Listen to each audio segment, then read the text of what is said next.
Espero que todos estejam bem. Estou fazendo um treinamento na utilização dessa ferramenta. O tema é Educação, Fundamentos Constitucionais.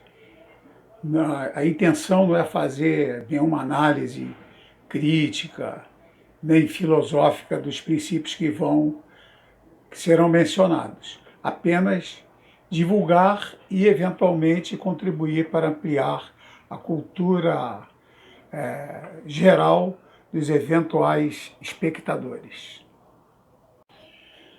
A Constituição da República Federativa do Brasil é de 1988. É a nossa Carta Magna. No dia da cerimônia lá de promulgação, Ulisses Guimarães, que era o presidente da Assembleia Constituinte, levantou a Constituição e gritou: "Essa é uma Constituição cidadã". Muito bem, aquela observação ali é interessante lembrar que há uma diferença entre Constituição outorgada e Constituição promulgada.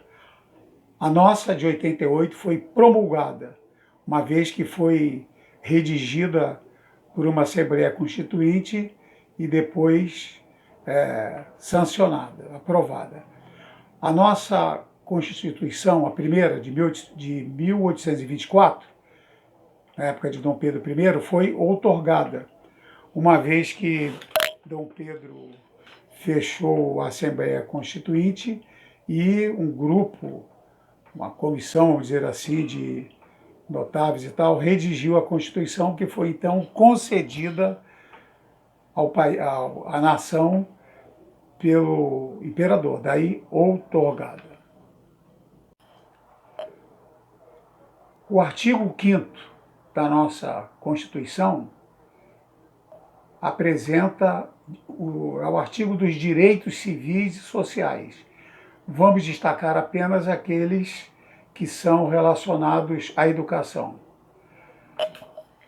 Todos são iguais perante a lei. Aí cabe uma pergunta: será? Homens e mulheres são iguais em direitos e obrigações. Outra vez, será? É livre a manifestação do pensamento. Interessante que ultimamente tem sido tremendamente discutido, sobretudo na questão das fake news e manifestação através das redes sociais e tal. É inviolável a liberdade de consciência.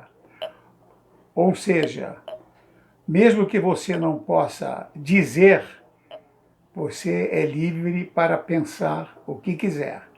Aliás, Viktor Frankl, que era um psiquiatra que ficou no campo de concentração, judeu, ficou no campo de concentração, ele disse o seguinte: todas as liberdades podem ser tiradas, mas a gente tem que preservar e defender a liberdade, né, de pensamento, a liberdade de consciência. Eu estou no campo de concentração, mas ninguém me impede de olhar para, dizia ele, para o guarda que está tomando conta de mim e pensar assim: cara, você é um energúmeno. Então, e é livre a expressão de atividade intelectual, artística, científica e de comunicação. Ou seja, graças a essa liberdade, estou montando aqui um trabalho, um material, né, que poderá eventualmente ser comunicado às demais pessoas. Continuando ainda no artigo 5º, é livre o exercício de qualquer trabalho, ofício ou profissão. Evidentemente que há, né, os conselhos, há uma regulamentação disso. O camarada não pode chegar ali, abrir um consultório e, enfim, começar, não. Ele tem que ter habilitação, tem que ter autorização, etc. É assegurado a todos o acesso à informação. Ou seja, você tem acesso à informação, você é que vai avaliar se ela é verdadeira ou não. É plena a liberdade de associação. Se parasse aí, estava assegurada a formação de quadrilhas, né? Mas olha o final. Para associação para fins lícitos. E a prática do racismo constitui crime inafiançável. O racismo também é tema, sempre foi, e atualmente então, mais ainda em função dos últimos episódios ocorridos nos Estados Unidos. Agora vamos pular para o artigo 205. A educação, direito de todos, é dever do Estado e da família, será promovida e incentivada com a colaboração da sociedade, visando o pleno desenvolvimento da pessoa, seu preparo para o exercício da cidadania e sua qualificação para o trabalho. Sintetizando, a educação, direito de todos, dever do Estado, dever da família, promovida e incentivada com a colaboração da sociedade. Visa o pleno desenvolvimento da pessoa, ou seja, biopsicossocial, seu preparo para a cidadania, e aí vale um comentário. Há pessoas que confundem cidadania com estadania. Essa palavra estadania eu não criei. Eu li certa vez que se refere àquela questão de esperar tudo do Estado. Não arredar nenhuma palha, esperar que o Estado resolva tudo. Quer dizer, cidadania não é apenas pensar em direitos, mas também em deveres e na nossa participação social. E também visa a qualificação para o trabalho. O artigo 206 focaliza os princípios que devem ser seguidos na administração do ensino. Primeiro, igualdade de condições para o acesso e permanência na escola. Diga-se de passagem que pessoas que se posicionam contra a política de cotas dizem o seguinte: e aí, a igualdade de condições para o acesso.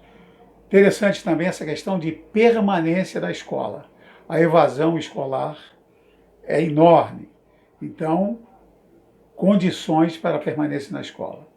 Segundo, liberdade de aprender, ensinar, pesquisar e divulgar o pensamento, a arte e o saber. Tem tudo a ver com a instituição de ensino, tem tudo a ver com a pesquisa, produção intelectual, enfim. Pluralismo de ideias e de concepções pedagógicas e coexistência de instituições públicas e privadas de ensino. Pluralismo de ideias e de concepções pedagógicas. Eventualmente, fulano diz: não, eu sou construtivista, não, eu sou piagetiano, não, eu sou behaviorista e tal. Interessante essa segunda declaração: coexistência de instituições públicas e privadas de ensino. Voltaremos a esse tema daqui a pouco.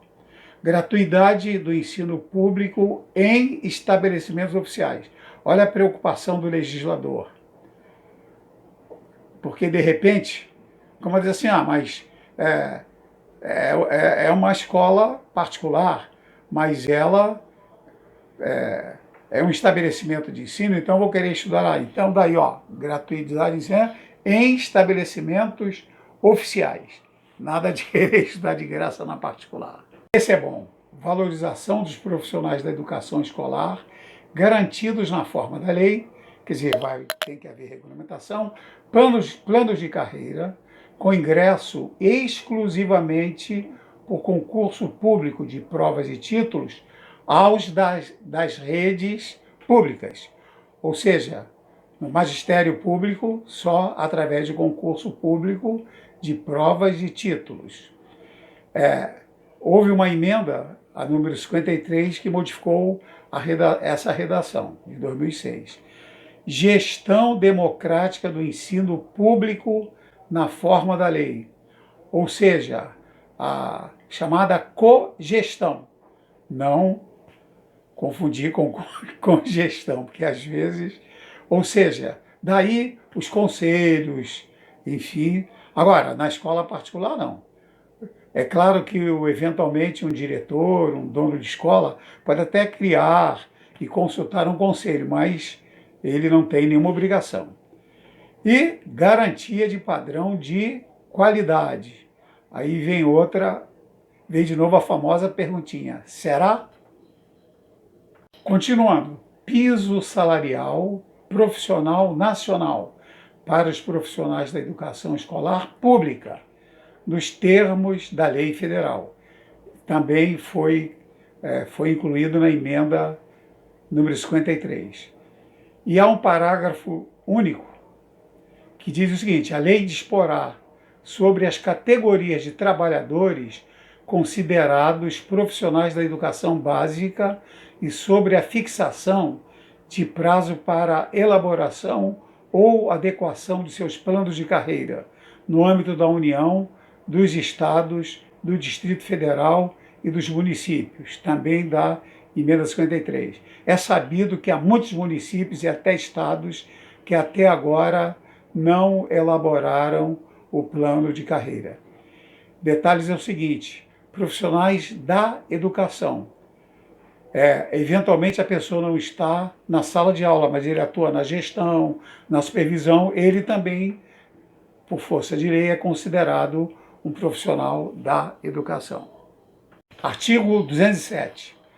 As universidades gozam de autonomia didático-científica, administrativa e de gestão financeira e patrimonial. Uma pausazinha. E aí, Ministério da Educação? Tem que ser lembrado, né? Nada de querer nomear reitores pro tempore, porque as universidades gozam de autonomia didático, científica e administrativa. E obedecerão ao princípio da indissociabilidade entre ensino, pesquisa e extensão, o famoso tripé da educação. É claro que, mesmo sendo um tripé, há instituições que são mais focadas, vamos dizer assim, no ensino, outras nas pesquisas, mas todas têm que estar aí com ensino, pesquisa e extensão. A extensão se refere à presença da universidade, da instituição, por exemplo,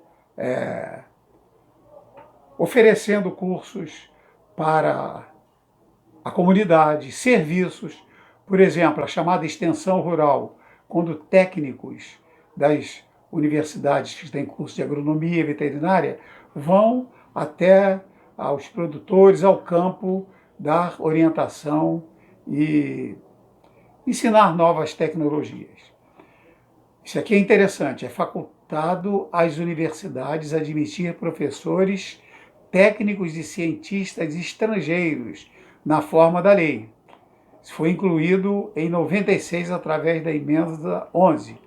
Isso aí gera também, às vezes, questão até de xenofobia, enfim, que eventualmente um nacional está querendo entrar e não consegue quando a instituição tem professores estrangeiros.